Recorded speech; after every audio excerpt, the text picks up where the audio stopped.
That was refreshing. Hi everyone, welcome to the 3 top tips for optimizing your incredible builds. Today we talk about about saying hi, introduce ourselves. We will talk about how to optimize resource utilization. We talk about the benchmark and the setup benchmark we did for this session. We talk about also how to reduce your workload from the initiator, avoid local execution, and reduce the number of local calls. We will talk about the fine-tuning of the PDB limit, and eventually we will have a Q&A session. First, let me introduce myself. My name is Avishai Moshka. I'm married +3 and I have one dog. I'm the IncrediBuild product manager for almost 2 years now, and I have 10 plus years of R&D experience in the industry. With me, we have Victor Gershgoran. He is married +1 plus a cat. He's an IncrediBuild CDO, Office Innovation Researcher. He's 11 years with IncrediBuild and practically the IncrediBuild guru. Also, he has 14 years of R&D experience. Now let's talk about resource utilization. Distributed builds allow you to utilize idle CPUs in your organization. You can now run much more tasks in parallel, from 8 concurrent tasks to 80, 100, even 200. Executing 10 times more tasks creates a new challenge. Syncing all the files to the initiator machine causes much more I/O and CPU activity. These challenges are the main cause of the gaps you see in the build monitor and the linger steps. Another effect of task distribution is the initiator CPU availability. It's sometimes better to free up sub-CPU power for I/O handling and other processes running on the initiator machine. In order to prepare to this webinar, we've created the following setup. We are going to build OpenCV from Visual Studio 2019.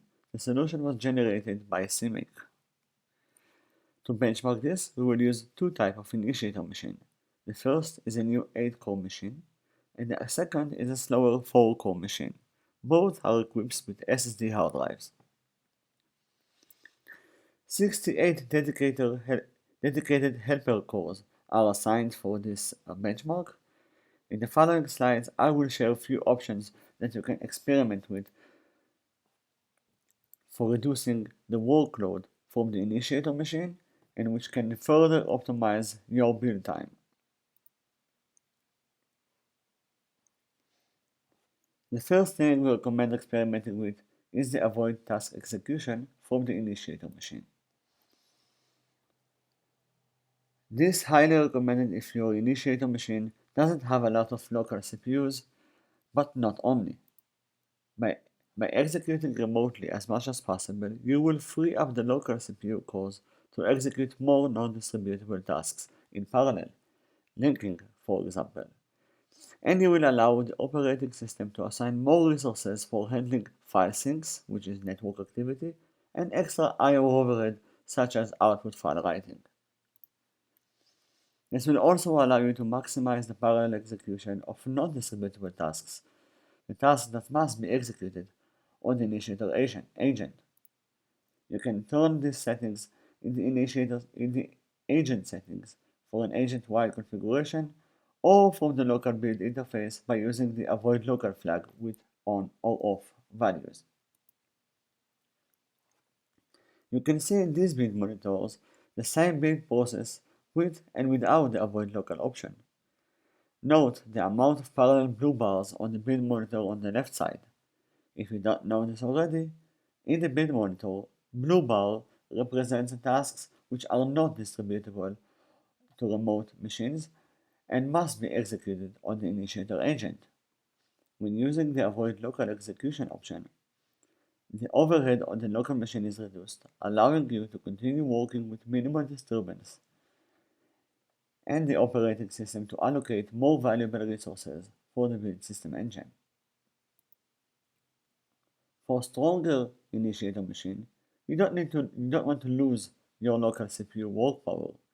In this case, we recommend you to reduce the amount of local CPUs by 10 or 20%.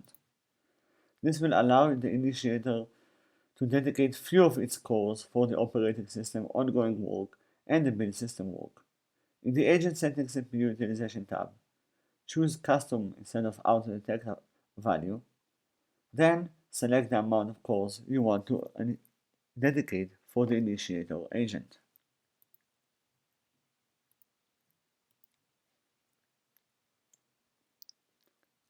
Now, let's talk about the fine-tuning the PDB limit. First, we need to understand the PDB challenge. PDB files are files generated by Microsoft Build System for storing debugging information about the program. These files are created per project for DLL, library, or executable. In order to distribute the compilation process, IncrediBuild generates a PDB file per execution core. In this case, for a single project, there can be multiple PDB files. For example, project file compilation distributed to 3 cores. For each one, we have a PDB file. The linker will merge all of these PDB files into a single PDB file per project. As this process can be resource consuming and can be done only on the initiator machine agent, IncrediBuild allows you to configure the number of concurrent PDB files per project it will generate. If you are using a strong initiator machine with enough RAM and or SSD drive, increasing the concurrent PDB limit or removing it entirely can improve the performance, as it will allow more compilation tasks to be executed in parallel.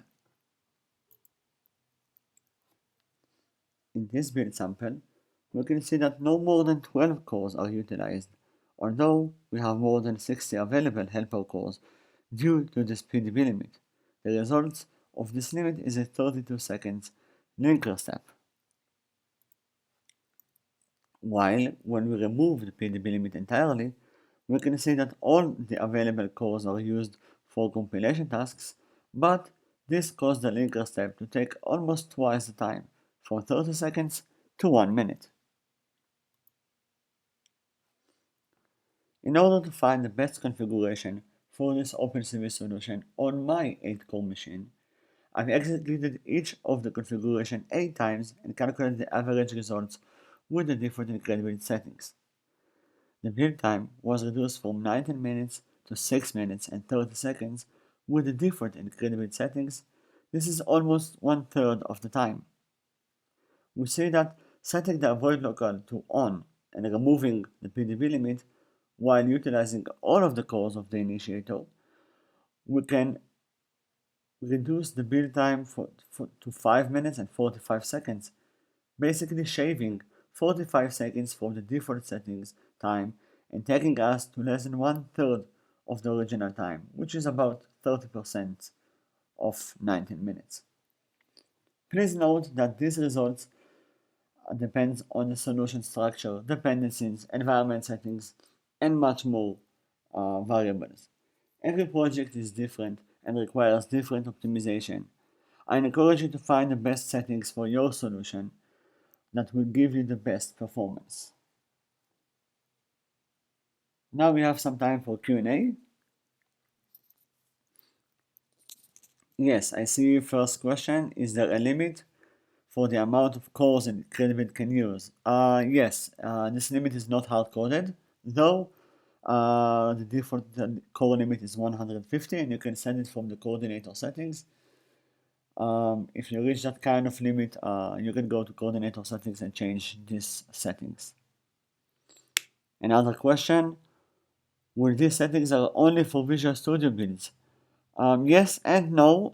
While the PDB limit is unique for Visual Studio solution or build system, use the avoid local or tuning the local cores of the initial machine are still recommended for any kind of build or process accelerated with IncrediBuild.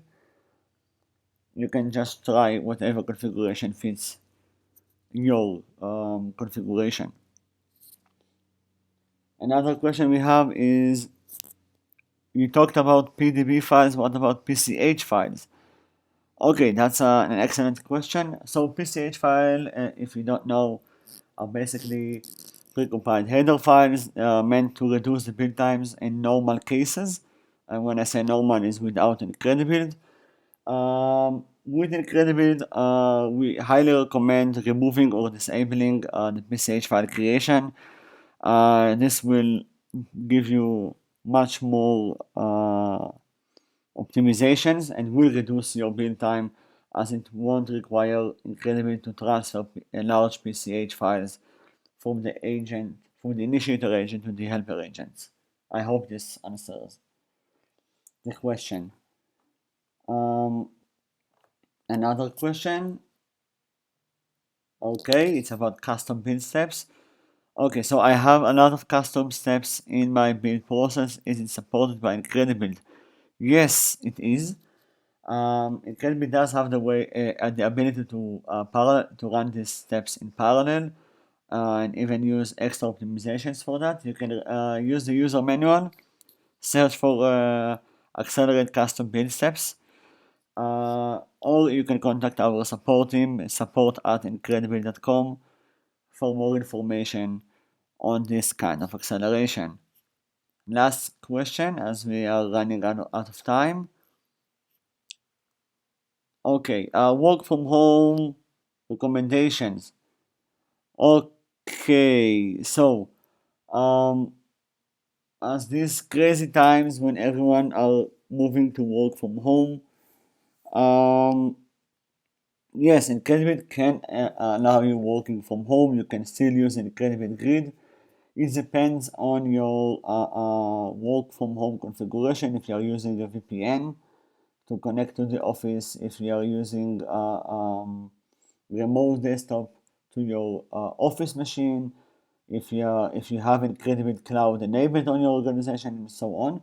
We do have in our documentation a work from home section you can look at.